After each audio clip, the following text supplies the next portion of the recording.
जंगल में बारिश का मौसम चल रहा था। काश हम भी इंसान होते, हमारे भी बड़े बड़े घर होते, रुपए पैसा होता और ऐसी तेज बारिश से बचने के लिए छत होती। गुड्डी बने घोंसले में चिड़िया ये सब सोच रही थी। गरीब चिड़िया दूर दूर तक आसमान को देख रही थी। तभी उसे दूर से मिठू तोता उड़ता नजर आया। मिठू तोता चिड़िया की तरफ बढ़ता नजर आ रहा था। टूट गया मेरा घोंसला, टूट गया चिड़िया, मैं बेघर हो गया। चिड़िया जो दाना बचा के रखा हुआ था वो भी पानी में बह गया। इतना कहकर तोता रोने लग जाता है। तोते भैया, मैं तो पहले ही चिंता में थी, कब से बारिश लगी हुई है, आखिर ये तिनके के घोंसले हमारे कब तक टिकेंगे। सुना है कौवा और कौवी किसी सुरक्षित जगह पर जा रहे हैं। चलो चिड़िया, हम भी उनके साथ चले, ये बारिश हमें ले डूबेगी। भैया वो कौवे इतने अच्छे हैं तो नहीं, पता नहीं वो हमारी मदद करेंगे या नहीं, चल कर देख लेते हैं। दूसरी तरफ कौवा गौरी का दाना ढूंढ रहा था। यहाँ कोई दाना नहीं है, मैंने सब तरफ देख लिया। तो पेट भरकर खा लिया कालू तुमने, और मेरा दाना तुम ढूंढ नहीं पाए। गौरी, हमें अब चलना होगा, रात होने वाली है। चिड़िया और तोता भी उन दोनों के पास पहुंच गए। गौरी बहन, कालू कहाँ है? वो बैठा है नीचे, घोंसले के साथ मेरा दाना भी गिर गया। सुनकर कालू भी बाहर आ जाता है। कौवे कौवे, हमने सुना है तुम घने जंगल में किसी सुरक्षित जगह पर जा रहे हो। हाँ, वहाँ पर एक लोहे का बक्सा पड़ा है घने जंगल में। हम उस डिब्बे में बैठकर अपने आप को इस तूफानी बारिश में बचा सकते हैं। हमें भी साथ ले लो, मेरा और तोते का घोंसला भी टूट गया है। कौवे भैया, अगर हम साथ होंगे तो एक दूसरे की मदद भी कर पाएंगे। मेरा तो शरीर कांप रहा है बारिश में भीगकर। अब जल्दी करो, जिसने जिसने जाना है जल्दी से हमारे पीछे आ जाओ। कालू घने जंगल की ओर निकल पड़ता है, बाकी सब पक्षी भी उसके पीछे निकल पड़ते हैं। उन्हें दूर एक लोहे का डिब्बा नजर आता है। इसे देखकर वो सब पक्षी खुश हो जाते हैं। मिल गया, मिल गया।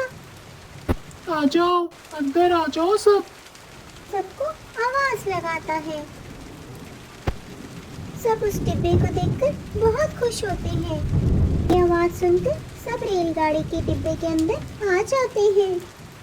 मोटी चोंच वाले तोते, उधर जाकर बैठो चिड़िया के पास, ये जगह मेरे कालू जी की है। कैसे मेरे से चिपक चिपक कर बैठ रहे हो, जैसे मेरे तुम मित्र हो। तोते भैया, आप मेरे पास आ जाएं। चिड़िया, ये खोज मेरे कालू जी ने की है। अगर तुम्हें यहाँ पे रहना है तो हमारे लिए दाना लेकर आओ। हाँ हाँ, गौरी मेरी बिल्कुल सही कह रही है। हम ला देंगे दाना भी आपको। मोटी चोंच वाले, अब मुझे घूर क्या रहे हो, जाओ और मेरे लिए दाना लाओ, मैं भूख से मर रही हूँ। तभी चिड़िया बेचारी तेज बारिश में कौवों के लिए दाना लेने जाती है, लेकिन जमीन में पानी होने के कारण उसे कहीं दाना नजर नहीं आता। तभी एक कबूतर बारिश की वजह से उस रेल के डिब्बे के पास आ जाता है। कोई है? अंदर कोई है? हाँ, हम हैं, बताओ क्या काम है। गौरी की आवाज सुनकर कबूतर खुश हो जाता है। अच्छा हुआ आप सब हो, मुझे लगा यहाँ कोई नहीं होगा, अभी रात गुजारने के लिए यहाँ आया हूँ। ना ना, ये हमारा घर है, अब तुम जाओ यहाँ से, हम अंदर किसी को नहीं आने देंगे। कालू यार, मैं तो तुम्हारी जानने वाला हूँ पुराना दोस्त, मुझे भी तुम अंदर नहीं लोगे। पुराना दोस्त याद नहीं है? मैंने तुम्हारा एक बार एक दाना ले लिया था, तुमने मार मार के मेरी पूंछ ही घायल कर दी थी। प्लीज ऐसा मत करो, उसे अंदर ले लो। चोंच वाले तोते, तू चुप कर। कबूतर भीगता है तो भीगने दे उसे। ये मेरे कालू जी की खोज है, कहकर गौरी उस तरफ मुंह कर लेती है। चिड़िया भी धक्के खा खा कर लौट आती है। गौरी, मैंने सारा जंगल ढूंढ लिया लेकिन मुझे खाने को एक दाना नहीं मिला। मैं जानती थी चिड़िया तुम ऐसे ही करोगी, जो दाना मिला होगा तुमने उसे पहले ही खा लिया होगा। गौरी, सच मैंने दाना नहीं खाया। मैं इतनी लालची नहीं हूँ कि मेरे दोस्त भूखे हूँ और मैं खाना खा लूँ। तभी तोता चिड़िया के कान में कुछ कहता है। क्या कह रहे हो तोते भैया? वो कबूतर बाहर बैठा है, ये दोनों कौवे उसे अंदर नहीं आने दे रहे थे। कभी वो रात कैसे गुजारेगा, उसे अंदर आने दे। चिड़िया, तुझे मेरी पूंछ वाली बात याद है ना? गौरी, तो तुमने भी तो उसके घोंसले से दाना चुराया था। गौरी, कबूतर को अंदर आने दो। तभी कबूतर बोलता है। गौरी, मैं अपने किए की माफी मांगता हूँ, मुझे अंदर आने दो। मैं पूरी तरह से भीग चुका हूँ, बीमार पड़ जाऊंगा। गौरी तुमसे अंदर नहीं आने देगी, मरता है तुम मरे। अगर तुम कबूतर को अंदर नहीं आने दोगी तो हम भी यहाँ नहीं रहेंगे। चलो तोते भैया हम चलें। कहकर चिड़िया मिठू और कबूतर को लेकर जंगल की ओर निकल पड़ती है। चिड़िया तो सच में यहाँ से चली गई। चिड़िया अपने दोस्तों के लिए कुछ भी कर जाती है।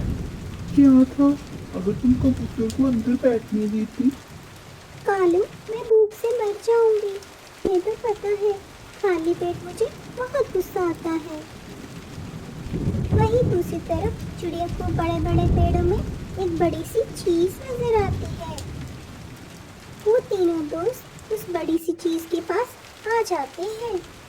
चिड़िया, ये तो बहुत बड़ी चीज है, उस लाल डिब्बे से भी बड़ी। वो एक पुराना किसी जमाने का गिरा हुआ जहाज था। हमें अंदर जाकर देखना होगा। सब अंदर जाते हैं। ऊपर वाले ने हमारी सुन ली। यहाँ छत के साथ साथ खाने को भी चीजें पड़ी हैं। ये चिड़िया, ये इंसानों के खाने का भोजन है। इंसान इसे एरोप्लेन में बैठकर खाते हैं। उन्हें खाने के साथ छत भी मिल गई थी। सब पाकर वो तीनों बहुत खुश थे। ये प्यारे दोस्तों, जो अच्छा करता है उसके साथ अच्छा ही होता है। जंगल में बारिश का मौसम चल रहा था। नानू अपने प्यारे प्यारे बच्चों के साथ घोंसले में बैठी हुई थी। तभी जंगल में तेज हवाएं चलने लगती है। नानू का घोंसला उड़ जाता है।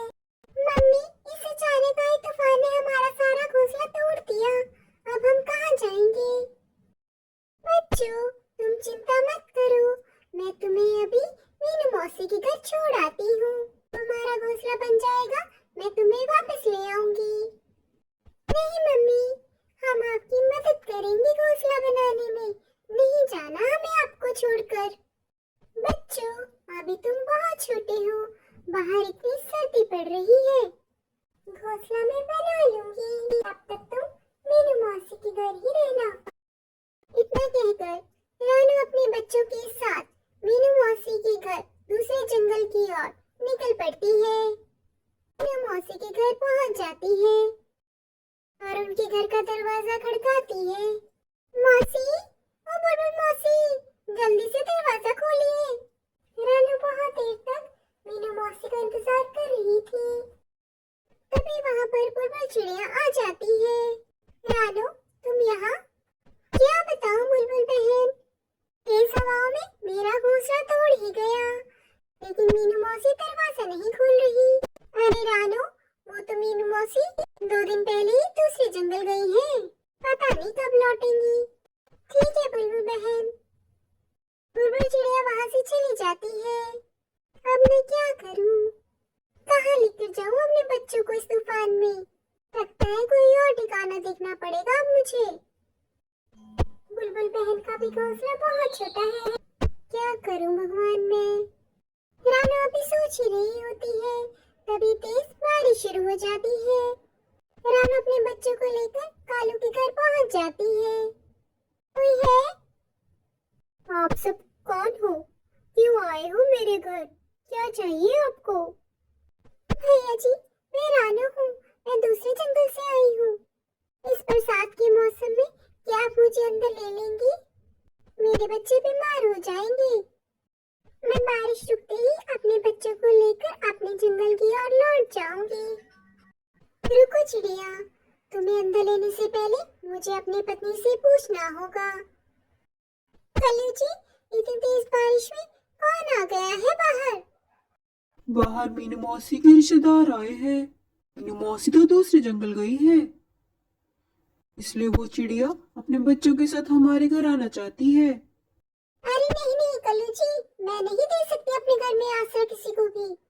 जाओ, आप इस चिड़िया को जाकर मना कर दो। अरे गौरी जी, सुन तो लीजिए, उस चिड़िया के पास गेहूं की बोरी है। अच्छा, रुको, मैं बात करती हूँ उस चिड़िया से। सुन रही चिड़िया, मैं अपने घर में किसी को भी मुफ्त में नहीं रहने देती। तुम्हें ये अनाज मुझे देना होगा। ठीक है कभी बहन, आप हमसे थोड़ा सा अनाज ले लो, लेकिन अपने घर में बना दे दो। ठीक है चिड़िया, चल मेरे साथ, तुझे तुम्हारा घर दिखा देती हूँ। तुम सब इस घोंसले में रह सकती हो, लेकिन मेरा घर गंदा और गीला नहीं होना चाहिए। बदले में रानो गौरी कवि को थोड़ा सा अनाज दे देती है। देखा कल्लू जी, ले आई मैं अनाज। अच्छा हुआ ये चिड़िया हमारे पास आई, हमें तो फ्री में अनाज मिल गया। दूसरे रानो चिड़िया के बच्चे सो गए थे, लेकिन रानो को नींद नहीं आ रही थी। जाने ये बारिश कब रुकेगी, कब मेरा नया घोंसला बनेगा। ऐसी ही रात बीत जाती है, रानो सुबह को देखती है फिर से बारिश हो रही होती है। सुनो बच्चों, आज भी बरसात हो रही है, हमें इंतजार करना होगा। तभी गौरी आ जाती है। सुन रही चिड़िया, आज भी बरसात हो रही है, अगर तुम्हें आज भी मेरा घर चाहिए तो तुम्हें अनाज देना होगा। पर कभी बहन, हमने थोड़ा सा अनाज तो आपको दे दिया था। अगर मैं सारा अनाज आपको दूंगी तो मैं क्या खाऊंगी, वो सब मुझे नहीं पता। अगर तुम्हें इस घर में रहना है तो अनाज देना होगा। हम पे दया करो गौरी बहन, इतनी तेज बारिश में मैं अपने बच्चों को लेकर कहाँ जाऊँ? अरे तुम तो चिड़िया मेरे पीछे ही पड़ गई हो। या तो अनाज दो या घर से निकलो। मैंने कोई धर्मशाला नहीं खोल रखी। मुझे मेरा अनाज दो और तुम घर ले लो। चिड़िया अपना सारा अनाज गौरी कवि को दे देती है। गौरी अनाज लेकर चली जाती है। ये कवि तो बहुत चालाक है, जाने कब लौटूंगी मैं अपने जंगल। रात हो जाती है और बच्चे सो जाते हैं, लेकिन अगले दिन सुबह भी बारिश थमने का नाम नहीं ले रही थी। तभी गौरी रानो के सब बच्चे लेकर दरवाजे पर आ जाती है। सुन रही चिड़िया, या तो अनाज दे या घर से बाहर निकल। गौरी बहन, मैं कहाँ जाऊँ इतनी बरसात में, हम पे दया कीजिए। सुन रही चिड़िया, मुझे तेरी कोई बात नहीं सुननी, तुझे यहाँ से जाना पड़ेगा। या तो अनाज दे या घर खाली कर। मम्मी, अब हम कहाँ जाएंगे, हमें बहुत ठंड लग रही है। घबराओ नहीं बच्चों, चलो मेरे साथ। रानो अपने बच्चों के साथ आगे की ओर बढ़ जाती है। काफी चलने के बाद थककर वो एक बड़े पेड़ के नीचे बैठ जाते हैं। अब मैं क्या करूं, ऐसे तो मेरे बच्चे बीमार हो जाएंगे, कहाँ लेकर जाऊं इन्हें। तभी वहाँ पर मीनू मौसी आ जाती है। अरे रानो बेटा, तुम यहाँ पर? वो भी बच्चों के साथ इतनी बरसात में रानो सारी बात मीनू मौसी को बता देती है। घबराओ नहीं रानो, चलो मेरे साथ। मीनू मौसी रानो और उसके बच्चों को लेकर अपने घर आ जाती है। रानो, ये लो कंबल, बच्चों को उड़ा दो। में मीनू मौसी चाय ले आती है। रानो और उसके बच्चों को चाय पीकर थोड़ा आराम आता है। अगले ही दिन मौसम साफ हो जाता है। अच्छा मीनू मौसी, अब मैं चलती हूँ अपने जंगल, मैं कहकर रानो अपने बच्चों के साथ अपने जंगल की ओर लौट जाती है और अपना नया घर बनाकर रहने लगती है। मम्मा, मैंने अपना सारा स्कूल का काम कर लिया है, क्या अब मैं बाहर खेलने के लिए जा सकता हूँ? मेरे दोस्त चिक्की और किकी इंतजार कर रहे होंगे, मैं जाऊँ? आंटी, आप मम्मा के अच्छे बच्चे हो, आप जानते हो आपके अभी इम्तिहान शुरू होने वाले हैं। ये इम्तिहान कोई आम इम्तिहान नहीं है, बल्कि ये इम्तिहान पास करके ही आप अगली क्लास में जाओगे। मैं चाहती हूँ आप अच्छी पोजीशन हासिल करो। अभी जाओ और जाके बैठ के पढ़ो। मम्मा, मेरी प्यारी मम्मा, मेरी सारी तैयारी है। आप देखिएगा, मैं अपनी क्लास में फर्स्ट पोजीशन लूंगा और आपका सर फकीर से ऊंचा कर दूंगा। अभी मुझे खेलने के लिए जाने दीजिए ना। बंटी, आप बहुत जिद्दी हो गए हो। अभी मैं आपको खेलने के लिए जाने दे रही हूँ, लेकिन जल्दी वापस आ जाना और दूर जाने की जरूरत नहीं है। और वापस आके मैं आपका टेस्ट लूंगी। थैंक यू मम्मा, आप बहुत अच्छी हैं और मैं वापस आके आपको सारा टेस्ट दूंगा। थोड़ी देर रुक जाओ, मैंने तिल के लड्डू बनाए हैं, वो आपको देती हूँ। वैसे भी बाहर बहुत सर्दी हो रही है, तिल के लड्डू आपको गर्म रखेंगे। मीनू हर साल तिल के लड्डू बनाती है ताकि वो खुद को और अपने बच्चे को सर्दियों में गर्म रख सके। तिल के लड्डू लेने के बाद बंटी अपने दोस्तों किक्की और चिक्की के पास खेलने के लिए आ जाता है। ये तीनों गहरे दोस्त होते हैं, स्कूल इकट्ठे जाते हैं और इकट्ठे ही खेलते कूदते हैं।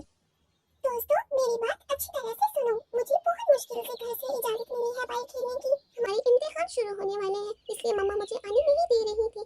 आज हम कुछ बहुत मजे की गेम खेलेंगे और बहुत एंजॉय करेंगे। बंदी, तुम बिल्कुल ठीक कह रही हो। सब मम्मा एक जैसी होती है। मेरी मम्मा भी मुझे बाहर नहीं आने दे रही थी। फिर मैंने बहुत जिद की। फिर मम्मा ने मुझे बोला कि तुम जा सकते हो, लेकिन वापस आके मैं तुम्हारा टेस्ट लूंगी।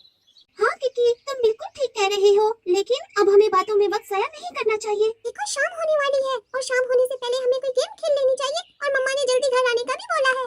दोस्तों, आज खेल कूद छोड़ो। आज मैंने आते हुए आइसक्रीम वाले को देखा, उसके पास बहुत मजे की आइसक्रीम थी। मैं तो कहता हूँ उसके पास चलते हैं। लेकिन चिक्की, मेरी मम्मा ने मुझे दूर जाने से मना किया है। मम्मा ने बोला था कि दूर नहीं जाना। बंटी, हम कौन से दूर जा रहे हैं? यहाँ पास ही तो खड़ा है आइसक्रीम वाला। आइसक्रीम खाने का तो मेरा भी बहुत दिल कर रहा है। चलो फिर चलते हैं, अगर वो ज्यादा दूर नहीं है तो।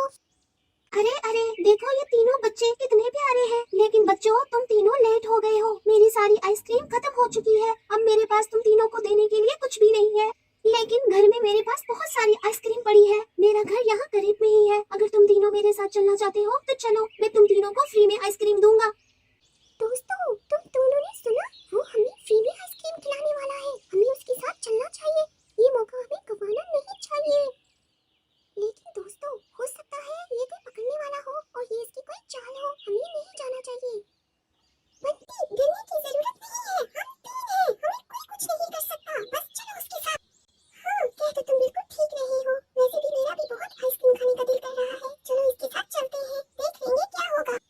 बंटी, चिक्कू और किक्की तीनों ही चलागित के साथ चले जाते हैं और दूसरी तरफ मीनू, तोती और मोती कवि अपने बच्चों के घर न आने पर बहुत परेशान हो जाते। हम तीनों के बच्चे घर वापस नहीं आए। मुझे लगता है वो बहुत बड़ी परेशानी में है। और ये देखो, मैंने अपने बच्चे को तिल के लड्डू दिए थे और यहाँ कुछ तिल भी पड़े हुए हैं। लेकिन ये तिल के निशान तो पहाड़ों की तरफ जाते हुए नजर आ रहे हैं। हमें जल्दी करना होगा। इन तिल की मदद से ही हम अपने बच्चों तक पहुँच सकते हैं। कि ऐसा ना हो कि हमारे पहुँचते पहुँचते बहुत देर हो जाए। चलो चलते हैं। हाँ मीनू और तोती, जल्दी करो। हमें इन तिल का पीछा करके जल्दी जाना चाहिए। मुझे बहुत फिक्र हो रही है, कहीं हमारे बच्चों के साथ कुछ बुरा ना हो जाए। हम आइसक्रीम की लालच में कहाँ फंस गए? अब हमारा क्या होगा? मुझे बहुत डर लग रहा है। ये भूत नमाज जादूगरनी हमारे साथ पता नहीं क्या करेगी। आज तो मजा ही आ जाएगा। इन पंछियों का खून पीकर मैं और भी शक्तिशाली हो जाऊंगी। देखिए भूतनी आंटी, हमें मार के आपको क्या मिलेगा? हम तो थोड़ी देर बाहर खेलने आए थे। हमें जाने दीजिए। हमारी मम्मा हमारा घर पर इंतजार कर रही है। जादूगरनी को बच्चों की बातें सुनकर बहुत गुस्सा आ जाता है और अपनी ताकत का इस्तेमाल करने लगती है। वो जो ही चोड़ैल अपने कदम आगे बढ़ाती है, इसका पाँव फिसल जाता है और ये अपनी कढ़ाई में गिरकर मर जाती है। दूसरी तरफ चिक्की, किक्कू और बंटी बहुत खुश होते हैं। थोड़ी ही देर बाद उन्हें कैद से राही मिल जाती है। तोती उनको समझाती है। प्यारे बच्चों, बंटी, चिक्की और किक्की, आप तीनों को समझ लग चुकी है कि अजनबी के साथ नहीं जाना चाहिए। वो चाहे आपको किसी भी चीज का लालच दे, अजनबी आपके अपने नहीं होते। अरे हाँ दोस्तों, सब्सक्राइब करना मत भूलना।